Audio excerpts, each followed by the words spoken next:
We present Harry Worth in Things Could Be Worse, written by David McKellar and David Renwick, with John Baddeley, John Graham and Miriam Margolyes.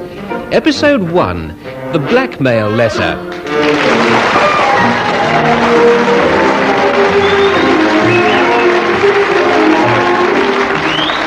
Oh, what a beautiful morning. Oh, what a beautiful day. I've got a wonderful... Oh, dear. Wonder what the time is. Was one way to find out. Look at your watch, which says 2:30. I better switch on the wireless and listen to the news. Let's hope it's not something terrible and disturbing. In a few moments, the David Hamilton Show. It is something terrible and disturbing. And now it's over to the BBC Newsroom and the news read by Fosdyke Crisp.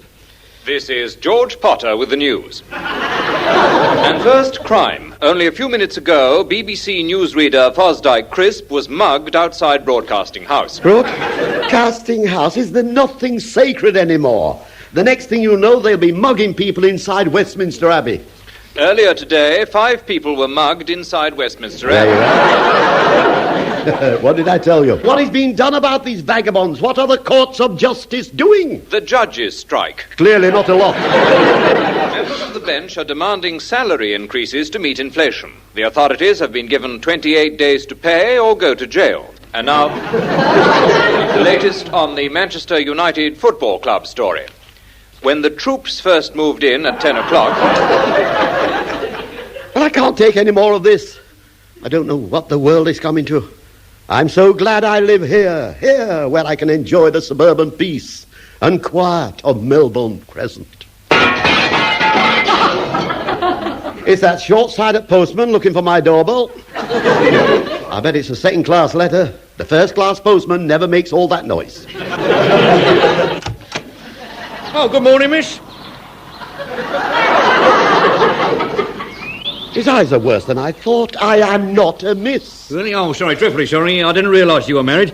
Look, I was looking for your doorbell, madam. Now, here's your 2 letters, and there is excess postage to pay on both of them. Oh, that's not my fault. Since the General Post Office increased the price of postage, no one has been using stamps anymore. And another thing, this letter is from the GPO. It's a letter from the GPO without a stamp. Yes, well, we've got to cut costs somehow.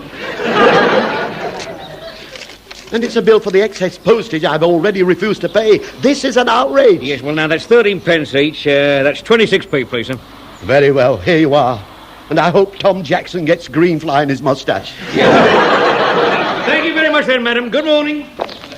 Wait, mind the... Alsatian dog. He's dangerous, as you've discovered. Oh, never mind. I must remember to put up a larger beware of the dog notice. That one's no good. It's only 22 foot by 10. Wonder who this letter is from. What's this? Letter is made up from pieces cut out of a newspaper. I don't believe it. It looks like a blackmail letter. Blackmail letter? Don't read it here. Better go back inside and read it. If you don't, that Mrs. Grouse from number 41 will see it through her binoculars. But we can't have that. If she finds out, the entire Crescent will have signed a petition before you can say Enoch Powell. Good Lord, I've just said it. Get inside. There's not a moment to lose. What does it say? No, it is a blackmail letter. And furthermore, it's made me pay for the stamp. Is there no integrity left anymore? Let's see what it says. Your sacrete is out. Sacrete? He must mean secret. And there seems to be a lot of spelling mistakes in these cuttings. Put 5,000 pounds in old notes outside the hollow tree in the Knickers garden. In the vicar's garden. By 7 o'clock, or the pictures go to the newspapers for the morning dress. Yours truly, the Black Sailor. Truly, what a funny name for a black sailor. I wonder who he is. Well, it could be anybody. And the nerve of the man. I'm surprised he hasn't charged me VAT. Just a minute, there's something on the back. P.S. plus 8% VAT. £400. This is ridiculous. I'm a respectable citizen. I mean, what can I have done? What does the blackmailer know? I've done nothing to be blackmailed for. Unless you count... No, that's not worth £5,000. 1,000 at the most. He couldn't know about that anyway. Could he? I mean, it was dark at the time anyway. No, that's totally out of the question. Besides, everybody dumps their refuse on that piece of ground. What am I going to do? I shall have to pay. Pay. I cannot risk it. I cannot risk my face appearing in the Daily Express. No one can. The old Crescent would be up in arms. The entire battalion of right-wing bigots. Oh, I know that lot. I can hear them now, crying out for my blood. Mr. Worth! Mr. Worth, are you in? Oh, they're here. It's Mrs. Grouse from number 41. She must have seen the note through her binoculars. Mr. Worth, I have here a petition. Oh, dear, she didn't waste any time. Hurry up, Mr. Worth. I know you're in. I'll be deported from the Crescent. I never quite fitted in anyway. They were all too toughy-nosed for me. I could not have put up with their selfish, middle-class, hypocritical attitudes much longer. Mr. Worth, it's a petition against the socialists. Where do I sign? Why did you take so long to answer the door, Mr. Worth? Ah, well, I was reading a blackmail. Blackmail. I was dealing with some blackmail. Where would you like me to sign this petition? Don't tell me I know on the bottom. Come on, Mr. Worth, I haven't got all day. Yes. Sign here, please. Yes. Here, and here. Just a minute, Mrs. Is it not customary to sign just once? Yes, but we must get as many signatures as possible, Mr. Worth. That's the only way the council will take any notice. How many signatures have you got? 300. There's only 60 residents in the Crescent. Besides, 300 isn't enough. I tell you what, I've still got a lot left over from the Hang the Railway Workers petition last June. Then there's the H-bomb Stamford Bridge petition. And don't forget the petition for keeping the royal family white. Yes. Still, that should be enough. I've got to rush now anyway. I'm starting up a petition to stop the public indulging in gambling. You will never stop people gambling, Mrs. Grouse. Do you want to take a bet? I'll see you later. Goodbye. By the way, mind the postman. Still, nevertheless, things could be worse. She could have found out about the blackmail note. Blackmail note. I must do something about it. What? Let me think about it. I thought about it. Got it. I shall telephone the police. That's what I'll do. It's at times like this that one needs a friendly, responsible, and understanding person in authority to help one out. Until I find one, the police is the only answer. 9, 9, 9.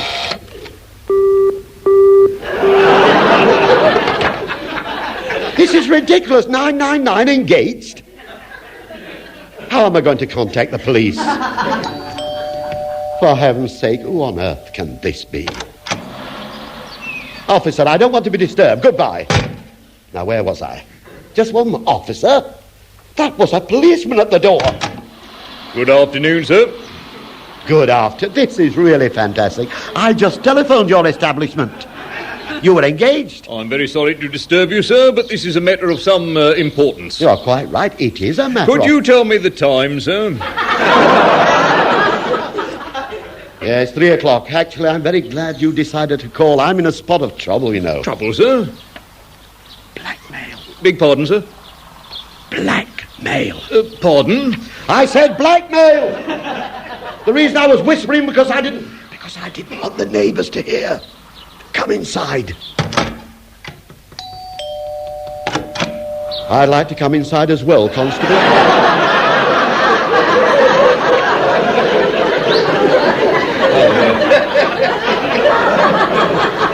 Sorry, sir. Blackmail, eh, sir? Well, you can relax. You'll be all right now. Have no fears.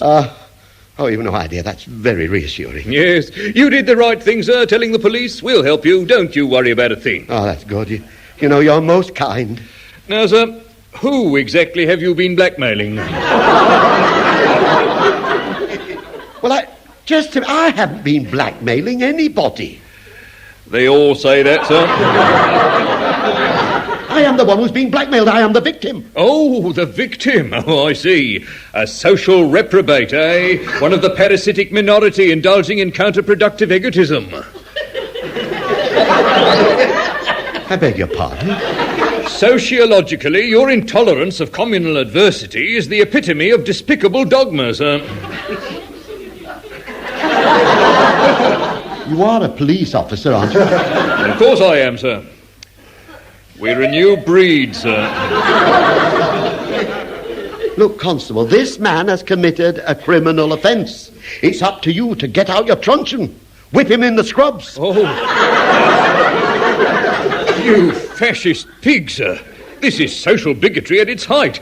Have you ever stopped to think that this man probably came from a broken home? Certainly, officer. He was probably the one who broke it. Next thing you'll be telling me he was beaten up every day by the heavy brigade in the kindergarten. This warped his little mind, and by the time he was 9 years old, he was running a fixed hopscotch ring and a loaded marble school. Yeah, wrong of it. I ought to be glad he's blackmailing me. He's given me a chance to pay back my debt to society. Oh, well, that's it, sir. You seem to have a firm understanding of him now. I understand him perfectly, officer. Some 11-year-old Al Capone is trying to collect £5,000 from me. What are you going to do about it? Just gone 3, did you say? Oh, I must be off. Somebody's parking meter runs out in 2 minutes. Afternoon, all.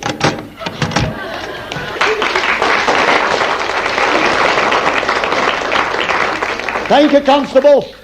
That's the last time I watched the Sweeney. What shall I do now? Well, I'll have another try at telephoning the police station. 9, 9, 9. Still engaged. They're probably all on the phone to the speaking clock. I haven't any time to waste. There's nothing else for it. What to do? Just simply have to pay. I have to go to the bank, draw the money out, £5,000. 5,000. Wait a minute, though. Less 13p for the excess postage. He'll soon learn I can't be twisted that easily. No, not me. Yes, what's the matter with everybody today? Ugh, sir, help me. That damn security glass. A Sassenach of a bank clerk can't understand what I'm saying. There's no need to get your sporran in a twist. Look, see, I've been here 20 minutes and I'm now getting through because of this glass. I can't make the wee lassie understand a blind word. At least I no mind admitting I feel a right Jesse, Jimmy.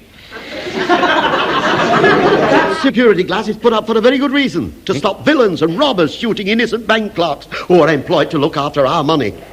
A little inconvenience is a small price to pay for protection. Besides, if you spoke English, the young lady will be able to understand you. I tell you what, you go before me, Jimmy, and see how you get on. Go on, I'll wait. You mean I can go before you? Right. Well, that's very kind. It really is. Now, it's quite simple, really. Watch me. Excuse me, miss. I wish to see the manager to draw out £5,000. Can you understand what I'm saying? It's 3:30. I say, can you understand me? I want the manager. I've just told you it's 3:30. This is taking security too far. I want the manager. You see what I mean, Jimmy? I believe in security as much as the next man. Yeah, well, I am the next man, Jimmy, but I didn't believe in it. I didn't believe it myself. With a carry-on like this, it's impossible to draw any money out. No wonder the banks make such huge profits. Look, miss, I wish to draw out £5,000. Get me the manager. My name is Harry Worth, and my account number is 5871/2R3. And I have a little squiggly bit on the bottom. Oh, I've never been so insulted in all my life. That's right, Worth. Will you please please get me the manager? Oh, how dare you! If you don't desist, I shall get the manager. Mr. Cartwright? All right, Miss Peabody, I'll deal with this. Oh, yes, I recognise you, sir. 5871/2R3, isn't it? With a little squiggly bit on the bottom. How dare you, sir? I want to draw out £5,000. Just gone half past. This is hopeless. Wait a minute. I shall write it down. I want to take out all my money. There you are. I want to take out all my honey. Eh? What do you say? I still can't understand. Open the window. I'm sorry, I can't understand you. Hang on, I'll open the window. I can't read your writing, Mr. Worth. I want to take out all my honey. I mean, this is a bank, not a health food store. The last one is money, not honey. Mr. Cartwright, forget the note. I want to draw out all my money in the account. £5,000, and I want it in ones. Oh, why didn't you say so in the first place? Here you are. 1,000, 2, 3, 4, 5. Thank you very much, and good day. Excuse me, Jimmy. Could I have a word with you? Certainly. What is it? Hand it over. Hand it over. Aye, the money, you duffster. Come on, they'll loot the £5,000. Hand it over before I blow your brains out. You're a thief. That's it, Jimmy, that's it. Now, look, I was trying to rob the bank when you came in, but they can't understand me. Now you've managed to get some money out. You can hand it over. Well, thanks very much. All the best to you then, Jimmy. Help! Mr. Cartwright! Mr. Cartwright, there's been a bank robbery. Oh, wrong. There's been a Mr. Worth robbery. That money was officially out of the bank. Good afternoon. Excuse me, but I must close the security window. We don't want to be robbed, do we? Right, that does it. You forced me into this, Mr. Cartwright. I am not a violent man by nature, but I must ask you to hand over £5,000. This is a stick-up. Mr. Cartwright, can you understand what I'm saying? I'm sorry, but I'm not giving you it. I order you to. No, you're not getting it. For the very last time. No, it's out of the question. You'll have to get a watch of your own. Come on, Win. Help! Police! Help! Who is that officer again? Oh, that was clever. He hasn't even got a car. All right, we know you're in the bank, Worth, and we're coming in to get you.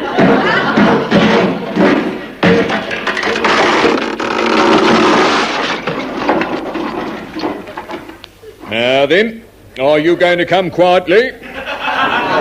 Look, Constable, I can explain. I am innocent. I'm an innocent victim of a chain of events over which I have no control. All right, sir, but I have one question to ask you. Certainly not. I'm not answering questions until I've spoken to my solicitor. Very well, sir. There's just one thing. What's that, sir? I haven't got one. Me, sir, I am a solicitor. My card, Mr. George And.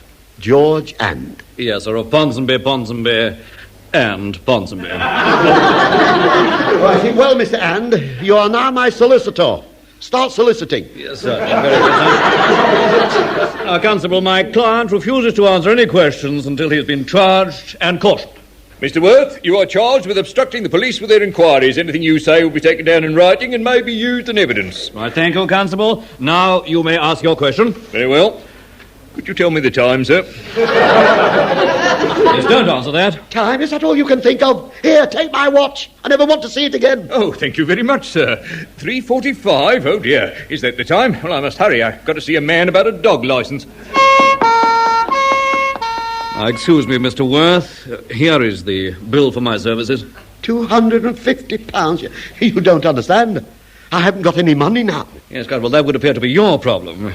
However, if you're short of money, I strongly advise you see my brother-in-law. He runs a financial house at 123 Gasworks Terrace. Oh, well, thank you for the advice. Oh, that's perfectly all right, sir. Perfectly all right.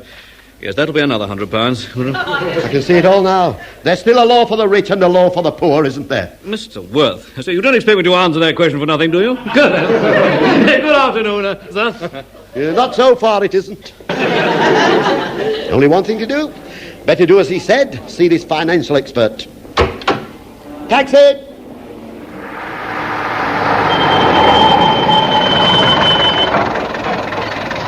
123 Gasworks, Sturrops Police. Righto, Governor. You might have waited until I got him first. Good, here's another cab. Taxi!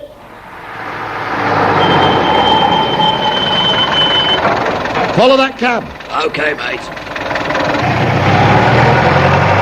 He's done the same thing. This is hopeless. I shall have to walk.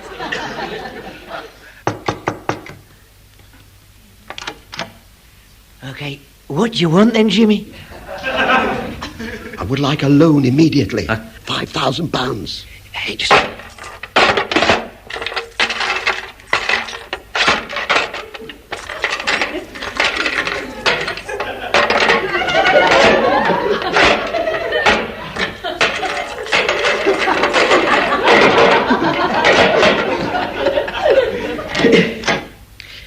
Come in, it's no locked. Pardon me. It's just a thought. Yeah. Haven't we met before somewhere? No, Jimmy. That was not me in the bank this afternoon. That was my twin brother. He's a right villain, is my twin brother, Jimmy. It's strange, you see. I could have sworn I'd seen that stocking mask before. The ladder's in the same place. Jeez, and the new one today. Well, anyway, could we get down to business now, do you think? Okay, now, look, I'm doing this because I feel sorry for you, Jimmy. I feel very sorry for you. Now, here is the money. Thank you. Just a moment. These notes are still wet. I'm not taking these. I'll have some of those out of the airing cupboard. Now, look, don't you want to make a note of my collateral? Yeah. Have you got a pen? Yes, here. Oh, that's enough collateral for me, Jimmy, then. Right, sign here, 25% interest. Oh, well, now that sounds reasonable enough. Hold on. What's this here? What's this on this banknote? That's just the watermark. That's nothing. 2-ply with wet strength. Sounds familiar somehow. There we are. By the way, when exactly is the loan to be repaid? The 15th of July. Today is the 16th. It seems you're in a wee bit of trouble there, Jimmy. I'm off round to the debt collectors. You can expect a visit from them later on today. All right, I'll be seeing you then, sir. No, hang on. What do you mean, debt collectors? Help, police! I've been swindled! Help! Police! Police! It's always the same. Never around when you really need them. Wait a minute, I've got an idea. Could someone tell me the time? 4:30. There you are. Oh, good. I need protection. Oh, sorry, Mr. Worth, I can't stop. I'm on my way to Melbourne Crescent. Obviously you're ahead of me then. In that case, you can give me a lift. Now hold still while I jump on your back.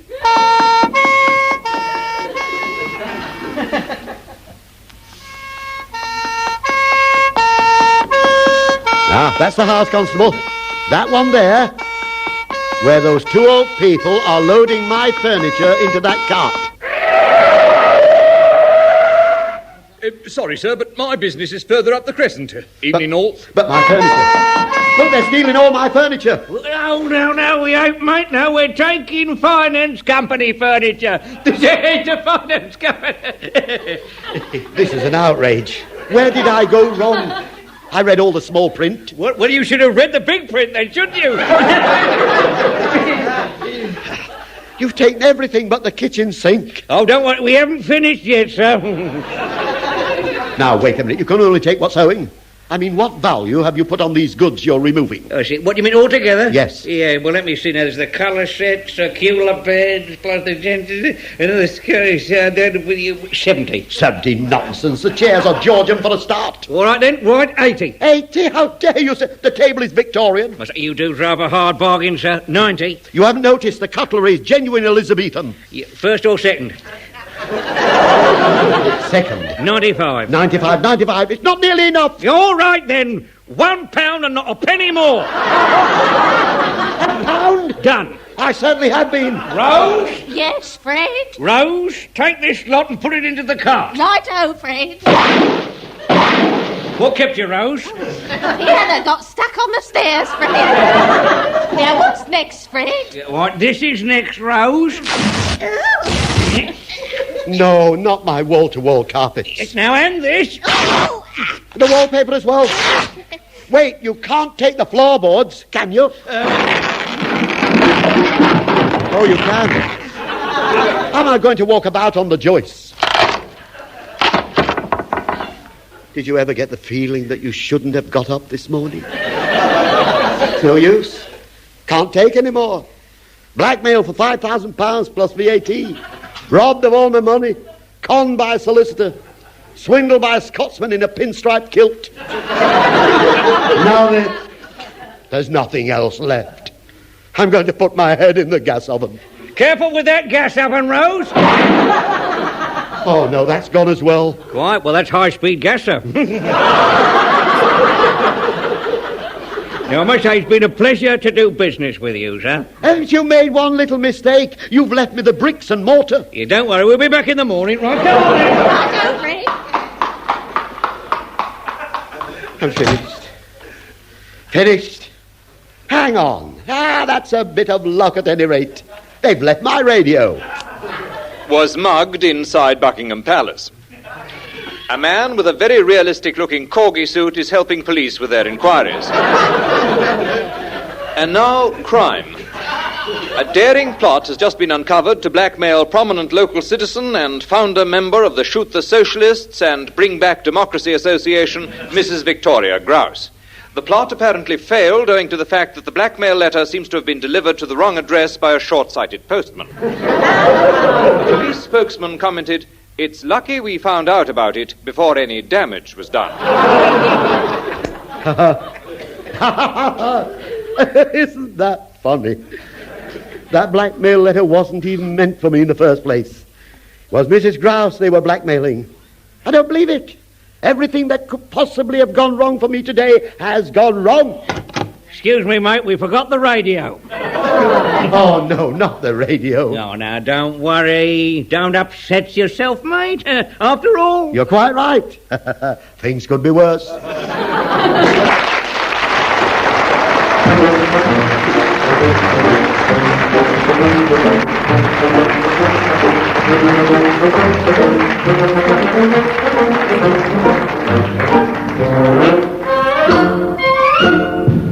Things Could Be Worse starred Harry Worth with John Baddeley, John Graham and Miriam Margolyes.